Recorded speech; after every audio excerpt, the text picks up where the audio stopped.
est sur le terrain.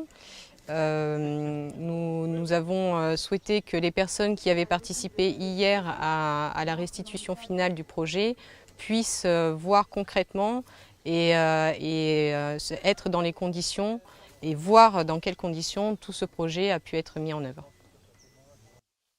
Disons que ça a été un pari, hein, évidemment, c'est la première fois qu'on mettait en place ce type d'études. Donc, même si on maîtrise en termes de laboratoire, on sait comment tout cela fonctionne, c'est toujours un challenge de pouvoir arriver à mettre en place tout ça en conditions réelles. Donc je pense aujourd'hui que ce qu'on voit autour de nous montre bien que les objectifs qu'on s'était fixés ont été atteints.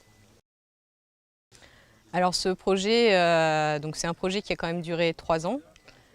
Qui a coûté plus de 300 000 €, dont 50% ont été pris en charge par les différents partenaires avec qui on a travaillé, donc SMSE, l'UMR Ecofog et nous-mêmes.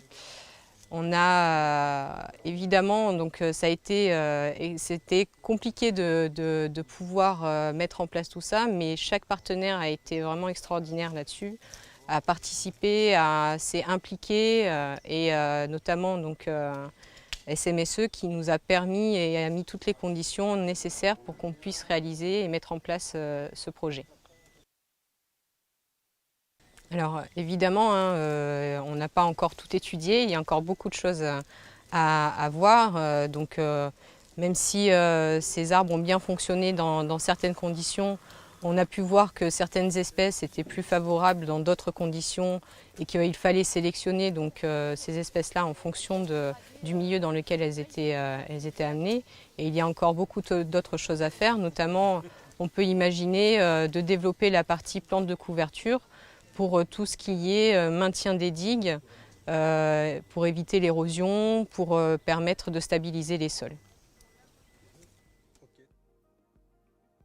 L'ADEAL est très satisfaite des résultats de cette étude. Nous avons été financeurs, pas que nous, mais nous avons été cofinanceurs de cette étude. Les résultats sont très prometteurs. Très clairement, on est face à une réhabilitation de sites qui correspond tout à fait à ce que l'ADEAL, en tant que représentant du ministère de l'Environnement, attend de la part d'exploitants miniers. On a pu constater que sur des sites pour lesquels les sols avaient été extrêmement dégradés par l'exploitation, l'expérimentation à la fois de fixation d'azote et donc de recolonisation de ces sols par ces plantes pionnières est une réussite, hein, puisqu'on a, d'après Solicase, on a un taux de réussite de l'ordre de 90%, donc c'est vraiment tout à fait positif pour nous. Je dirais que la visite d'aujourd'hui, pour nous, c'est une vision de ce que doivent être à l'avenir tous les sites miniers après exploitation.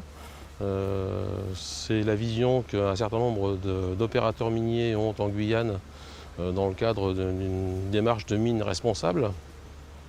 Et on essaye de les convaincre. Et je pense qu'il faudra les faire venir sur site pour qu'ils se rendent compte des résultats, voir que c'est une opération gagnant-gagnant. Eux, ils gagnent, l'image de l'industrie minière y gagnera et la Guyane y gagnera en fin de compte.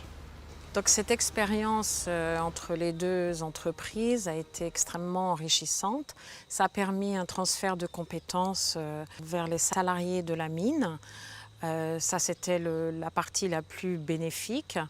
Dans un deuxième temps, ça a validé un parcours technique et ça a permis à terme la création d'une pépinière. Solicase a aujourd'hui une pépinière et les entreprises minières s'intéressent aujourd'hui à une réhabilitation dans les conditions qu'elles proposent.